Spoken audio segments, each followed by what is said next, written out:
Noong panahong iyon, marami sa mga Hudyong dumalo kay Maria ang nakakita sa ginawa ni Jesus at nanalig sa kanya.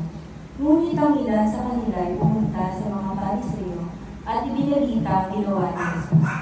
Kaya tinipon ng mga punong saserdote at mga Pariseo ang mga kagawad ng Sanhedrin.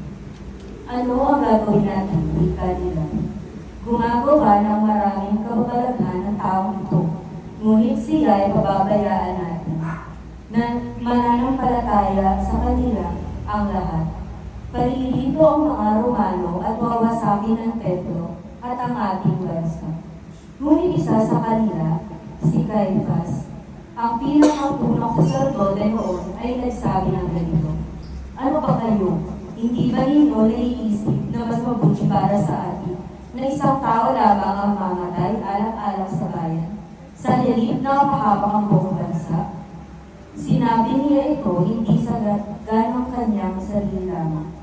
Bilang pinakapunong saserdote ng panahong iyon, inulaan niyang mamatay si Jesus dahil sa bansa.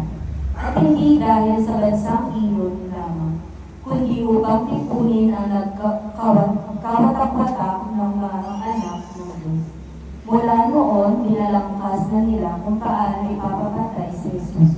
Kaya hindi na siya hayagang naglakad sa Judea.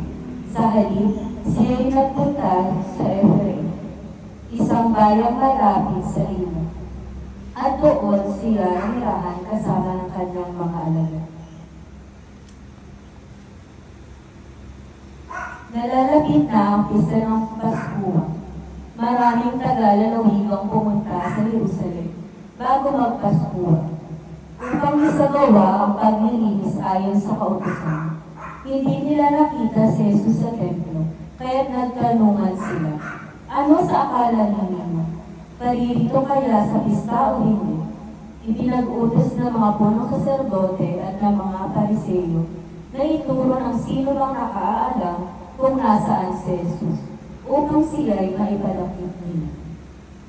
Ang mabuting balita ng Panginoon.